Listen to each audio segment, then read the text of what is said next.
Hi guys, my name is Lazarine and welcome to my video series where I share tips on how to unleash the best version of yourself. So the second tip is do not give people power over your emotions. And normally these are people who are within our closest circles. These are our colleagues, our friends, our family members.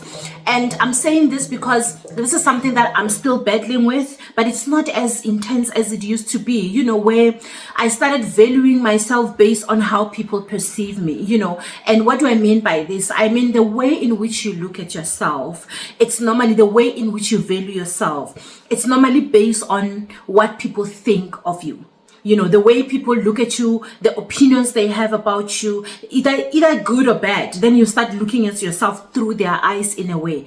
And this is giving people power over you, because people always change their minds.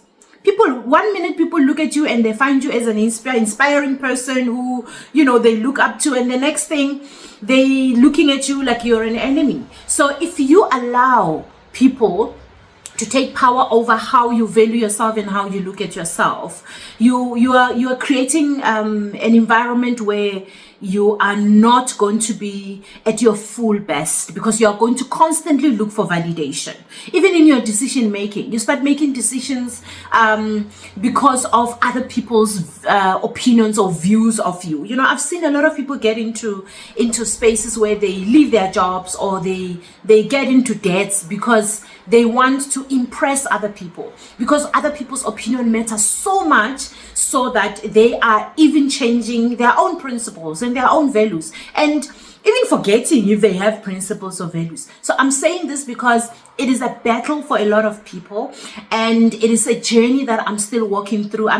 So sometimes I would find myself worried about things which have absolutely nothing to do with who I am, and everything to do with what people think. And we even have sayings in our languages where we would say, Gaspedi would say, what will people say if you do 1, 2, 3, 4? What will people say if you make this kind of a decision? So, I spoke in the previous video about taking a step back and reflecting on where I am and what I want to do. And this is one of the crucial things that I'm reflecting on. So yeah, thank you for listening, and thank you for checking in my second tip. I hope that you'll stick around for the next one. So have a wonderful day.